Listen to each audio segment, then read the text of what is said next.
Welcome to the Legacy of Luxury. We have our predictions episode out of the way. I would be curious to fast forward and see how we did.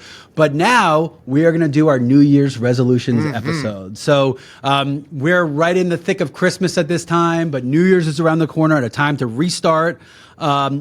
Jaron Solomon, how you doing, bud? I'm doing great. And Nick, I would love to know, how have you fared in the past on New Year's resolutions? How have they worked out for you? So I threw New Year's resolutions out the window about 4 years ago. And what I started was a dry January that every year I take a week later.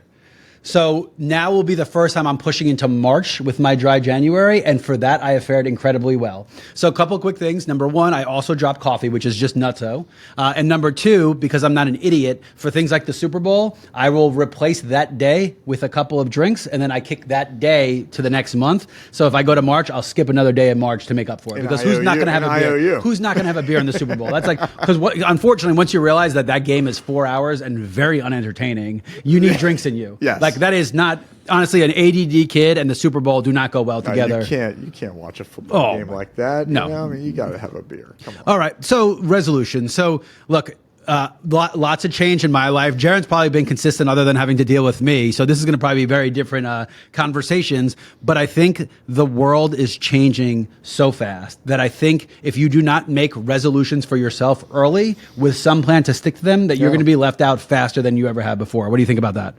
Listen, there's no question about it. And if you can stick to it and really, the sense of accomplishment is really there. I made some last year that have actually lasted. And I will say, I was terrible. I used to do New Year's resolutions every year, but I was the same as so many other folks. I'm not judging because I'm guilty of it. The working out, the gym, and the this and that. Now that life has gotten so busy, it's more about resolutions, for myself, with Allie, with the family. For sure. And it really does. When it comes to fruition, it's like, man, that worked out well. So. Well, look, I think balance is, everyone talks about balance. I think it's very hard to attain, but you almost have to balance your balance, because if you can't always be 33, 33, 33, right? No. You have to understand that there's a deficit in one place and you might have to make up for it, but it really is that tipping scale that you have to do. So, Jaron also tried to make a resolution in the middle of a Jewish high holiday to not curse anymore, and he was failing until I told him that for every time he cursed, we're going to have a swear jar, and I'm going to give it to the Democratic National Convention. Not a single curse for the entire rest of the time.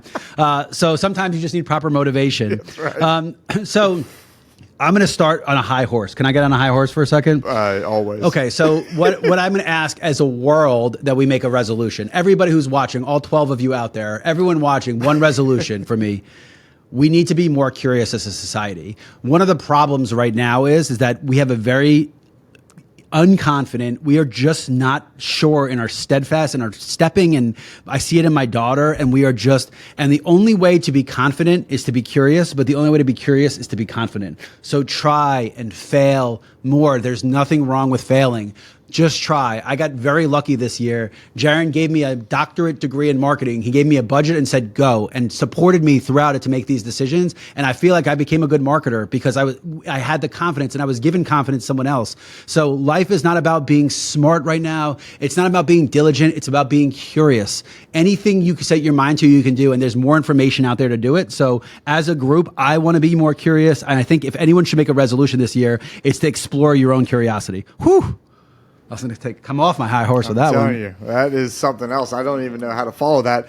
But, I think that's really interesting, though, being curious, and asking questions and really figuring it out. And you're right. For these kids especially, they got to gain that confidence and they got to figure it out for themselves. But, listen, I would say New Year's resolution for me, He's catching up with himself because what I said was so profound. That was unbelievable. It was so profound that he's got to... That was unbelievable. Hey.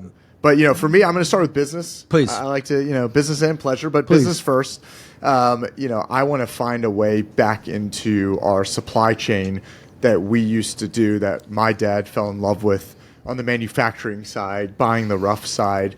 And so, I'm going to travel a little bit more this year and get overseas again and really figure out how to get back to the things that made Solomon Brothers, because without getting geopolitical or anything, it was nonsense, but the war in Ukraine really had a huge effect. Yep. And we got to stop letting it affect us. It's there. I don't know when it's going to end. not the topic, of this podcast or radio show, but it's time for us to get back out there and I love it. Not wait for it. So I'm going to be, running and gunning out there and see what happens. So I think that curiosity is important there, but I also think a set of cojones is important there, because that's what most people don't do. Yeah. They fall victim to the situation that they're created. They don't go out and try to alter it. The very least, you fail, realize it's not possible, but you found out for yourself without. Now, can I tag along and document this and do some food eating, and we go to some different places in these cities and countries as we go? You want to talk about good content, man? Yeah, that's two Legacy of Luxury Jeweler podcast hosts on an expedition to find the diamond supply trade. Whew. The behind the scenes in Namibia. Namibia is my place, baby. All right, so I think business is a good place to start. Also, I think for me, a resolution is to be better at making a to-do list and crossing things off as I go. I do really well.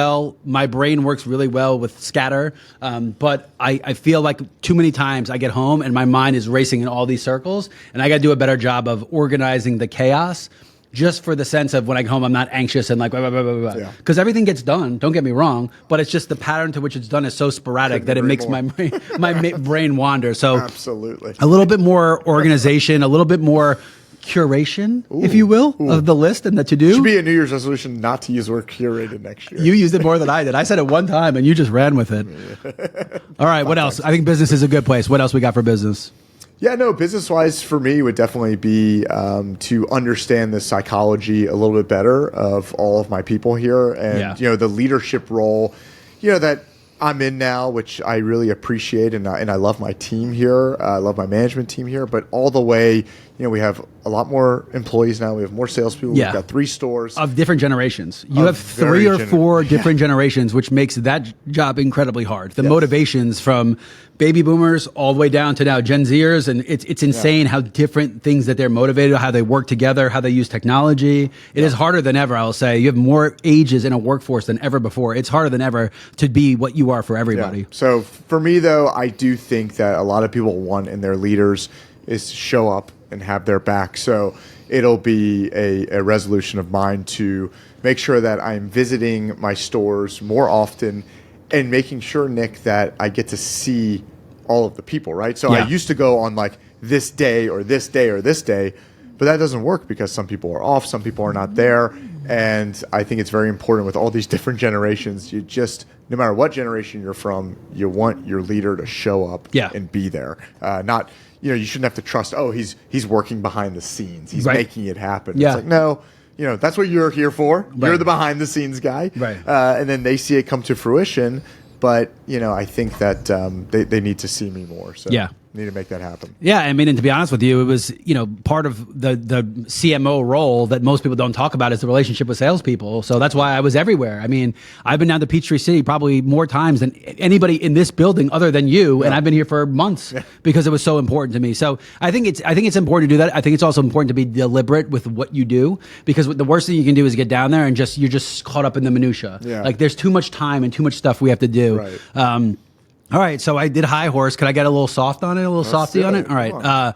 I'm going to be nicer and warmer because the world is very messed up and people are very, very lonely. And if you look around, and I can see this via social media, via people we interact with, but people are very, very lonely and they just need a shoulder. And look, the business hat is like, you can only be a shoulder so far, but the personal hat is like engage more, be there for people, try little things. I mean, shoot, man, I was driving, me and my daughter were coming home from Topgolf. In front of my eyes, someone jumped across 2 lanes of traffic, smashed a lady, flipped up a car on a tree, and I had to see it. So I pulled the car over, flipped her out of her car, took her out of her car, called the ambulance, sat with her. And it was like, I should have driven away because my poor daughter was horrified, but it was that moment where everybody else, I had to be calm and I had to take care of it. And it's not like, oh, good for you, Nick, but my brain wasn't working like that previously. Yeah. And I could tell that the woman who hit her, she was in a rush. You could see it. Now, she jumped across a double yellow line, which is pretty commonplace in the South,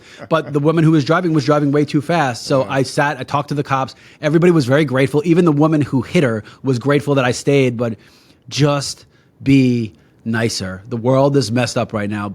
Social media has separated us further apart, even though we feel like we're closer together with it.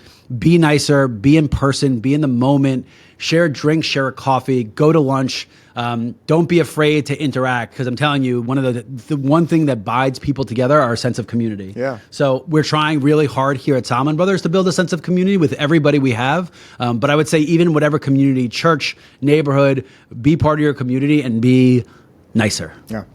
I love that. Can I get on my high horse? Oh, I can't wait. I'm glad I prodded it out of you. Even though I'm not actually saying it to be on the high horse, I really do mean this, but no one's going to believe me, so it's going to sound fair. I'm involved. But I think that you and I have put together an amazing plan for this year, and so I would like to break records this year from a charitable donation standpoint.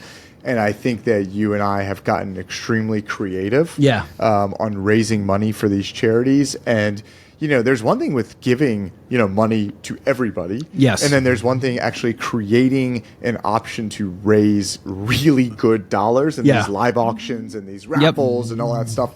And I really am excited. I mean, I'm pumped, to be quite honest with you, about what we've put together for this upcoming, year and seasons of the galas and whatnot. Yeah. That, we can really make a difference. There's $2,000 is a lot of money. Yeah. But giving $2,000 to everybody, it's just, it's a lot. But, so my goal, and we've talked about it, is minimum raising $10,000 in everything that we are doing. We've got one coming up in February that our goal is $25,000 and beyond. So I'm really excited, and my goal, my prediction, my resolution, my whatever you want to call it, is that I am going to make sure that we are making a difference. And Nick, you and I put together a plan. Yeah. I think we're going to. So I'm excited for that. Yeah. And I'm going to mix in a prediction here. It's going to get harder for these charitable organizations. Money's gotten tighter. The disposable income is less. The general attitudes of these people. The last time the economy was like this, where it was so top heavy, was when the Carnegies and the Rockefellers were giving hundreds of millions of dollars to people. You just don't see that happening right now the same way. If you think about Rockefeller Center, like, nobody talks about the dead bodies that are buried underneath his factories, but they talk about Rockefeller Center. You don't see that happening right now. So I think, again, we're deliberate with who we choose to give money to. We try to be hyper local. And I think we are very, what we ask of the clients is very honest. And we ask to maximize impact. What does that mean? That means if I give you a $10,000 necklace and you sell it, or you auction off for $2,000, we are not working together again, because you wasted our money, you wasted your resources, and that's just not the business we need to be in. So I think a lot of these people have gotten they take it for granted. And our job is to change those perceptions and work with the people who not only need it, but maximize it, because that's how you make impact in this world. And I think we've done a damn good job of it this year. And I think the sky's the limit for next year. I totally agree. All right. So let's move on to, we did business. We talked about some charity work. We got all the good deeds. The camera broke out in the middle of our last recording, and I definitely had at least 2 monologues that were just unbelievable that we're going to never replicate. So let's skip that. So let's talk about a little bit, I think, about the family. Oh, I remember it. So the resolution, we were talking about wives. So to your family, it's really important, right? So my resolution is, I think in psychology, I think in society, one of the biggest mistakes we've made is we've been so heavy on the word empathy. And I am going to stop being empathetic. Do I sound horrible for saying that? You do. I'm going to stop being empathetic. But explain yourself. All right, let me explain myself. I don't understand what it's like to be a woman or a mother, so why am I empathizing with my wife? I should be sympathizing for her when she has a bad day, not sitting there being like, I know what you're going through. I don't know what she's going through. I don't know the hormones going through her. I don't know what it's like to have a maternal bond. I don't know any of that stuff. I don't know what it's like to be with an idiot husband. I have no idea what any of those things are. So I am going to stop being empathetic and start being more sympathetic, because sympathy is, hey, I could tell you had a bad day. That sucks. What can I do to help? And I feel like that is the mistake. We've been taught for whatever reason to try to fix and put yourself in someone's shoes. But why? I don't understand. Why? Let's just be, hey, that really sucks. Can I help? Do you need a hug? Can I take the kids for an hour? Like, those are the things that I think I think it's broken in society as a whole, that we just need to be a little bit more sympathetic. Nick, that's very selfless of you. Whoa. There's an agenda. Usually I take the kids so I can give them to her at some point and go play golf. But anyway, sorry, I don't want to reveal my secrets. That's impressive. And you're absolutely right. People definitely fall prey to, I mean, I definitely do, of like, but you could just do it this way. So why did you do this, right? And but you don't know how the other person's feeling. It's very well said. Hey, I have my moment. So what about you? Some things for you and Allie. You got another kid on the way, which is going to make it. Ooh, it's getting hard. And now all of a sudden, you guys are outnumbered. Yeah. So you got to switch to zone coverage, man. You can't even do man on man anymore. The zone defense, but you know what? I was always better at zone. Man to man was working too hard. Yeah, most people are. No, super excited. But I think that it's going to be even more important. This would have been a New Year's resolution of mine anyway, with 2 kids, and that is to just get more time with the wife. Make sure that we're getting away and getting to those spots where we can really just decompress, enjoy each other's company, remember what it's like to just be married to each other. Yeah. Talk about just being husband and wife, not father and mother, even though those are, our 2 greatest pleasures in the world. But it sometimes becomes your only world. So I think with the third coming, even more so, my New Year's resolution is to take 2, I'm going to call them micro vacations, because I would call those nano. One day, 24 hours, those are nano vacations. Well, it could be 1 night, 2 days, if you will, but it doesn't need to be long. Sometimes I think about all of these, like, I'm going to take her to Europe and we're going to go to the West Coast. And I'm just like, I never do it. So this year, 2 vacations, at least just she and I going out of town. Or maybe even in town, Nick. Yeah. I love the fine dining here in Atlanta. The hotels. You want to know something super fun, man? And this is me and my wife. It may not apply to everybody, but we love to plop ourselves down in a new neighborhood at 4 p.m. and have a drink and an appetizer at like 6 different places until you make it back to the hotel. Just bounce. So you have different food, because a lot of this is just the different cuisines, right? Yeah. You go to a place and it sucks for the whole meal. But if you go to 5 places, you're going to find a couple of things you really like, and you have comparative points. So that's always a fun one. That is our, like, when it all else fails and we had a crap month or week and we just want to do something, that's what we do. Because it makes it feel like sometimes you go out to dinner and you feel like it's just part of the same thing. Like, oh, we're just going out to dinner. Same old, yeah. But bar hop with 5 strong drinks and 5 good appetizers, that is a blast and a half. I love that. So I think another good point is, look, I don't want to sound hippy dippy, but like connecting to nature or things bigger than you are very powerful tools. Yeah. Waterfalls, like you can go up to Cloudland, go to the golf course, Macklemore, because you're in Cloudland and like you're in the 18th hole with all this nature surrounding you. You can go up. I mean, I took my kids hiking. We were in the clouds. Like your perception of life changes when those experiences happen. And one of the things I want to do with my son is he said, "Daddy, I want a telescope." So I'm like, so I have to get into astronomy now. But there is something about understanding your significance in the world. When you're caught up in it, it's like, oh my God, everything's so hard. Yeah. But you know what? People have been going through it for millions of years. We are so much smaller than all of it. So those are, I think, some little tips and things I want to do to just be a little bit better. Because look, life is about being happy, and you have to be happy as a group. It's not about happy being by yourself, because who the hell is happy being alone? Very few people. That's right. No, staying connected, getting more connected. I think that we do a good job with that with the kids in our community, and letting them make sure they feel that they're a part of something bigger for sure than themselves. So I think that's a really good one. For me with the kids, I can go a little hard on them at times, and I'm a little bit overboard, some would say. Someone was describing a coach over at NYO. I was at dinner on Friday night, and he's like, his kid looks over at his dad every single time he like misses a ball. He's like checking over, and I was like, oh my gosh, he's describing me. This is so embarrassing, and I need to take it easy. But Nick, we've talked about it. People are a little bit too soft these days. So it's balance, right? We said balance before, right? Everyone getting a freaking trophy takes the whole point of playing a sport out. Like, there's no point to play if everyone gets a stupid medal. Like, at least try to be the best on there. You might not be. Right. I'm all good with you not being the best player out there. Of course. But at least try. At least try to be the best. There has to be a sense of accomplishment for these kids. And you know what? There's got to be a sense of failure as well, so you can get better. Not so that somebody can say, oh, you failed. It's, hey, how do I get better? I mean, that's what you and I try and get better every single day. Why not teach these kids that? I know. It's hard. Society does not make it easy. Unfortunately, it breeds complacency, and we want cogs in the machine, not go-getters that can go. And look, some people aren't wired that way, but I would think that a resolution of mine, that's a really good point, is, again, I hate to keep coming back to that word balance, but there is a way to balance those things. Push really hard, but then be there for the reward, right? Maybe not a medal, but maybe a milkshake. Yeah, right. Sure. You just worked your butt off. You burned 1 million calories. Here's a milkshake. You don't get it every day, but here's a milkshake. Yeah. Right. Go play your tablet. You don't get to do them a lot. That was a really good soccer game. Here, go. You don't have to go run around now. You burn your calories. That's right. So it's all about balance. So love that. We're winding down. We went long as we always do. So from all of us here, from me, Happy New Year. I hope you had a wonderful holiday. Jaron, you close us out, bud. Yeah. Listen, from the Solomon Brothers family here, thanks for listening to this.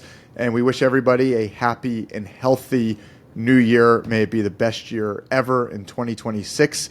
And I am excited for Nick and I to bring you some interesting content in 2026 that you will sure want to listen to. I think we're going to season 2 in 26, man. I think we've already been through 20-something episodes. Is that not crazy? We got renewed. We've renewed ourselves, but fair enough. You've been listening to The Legacy of Luxury. We'll catch you next time.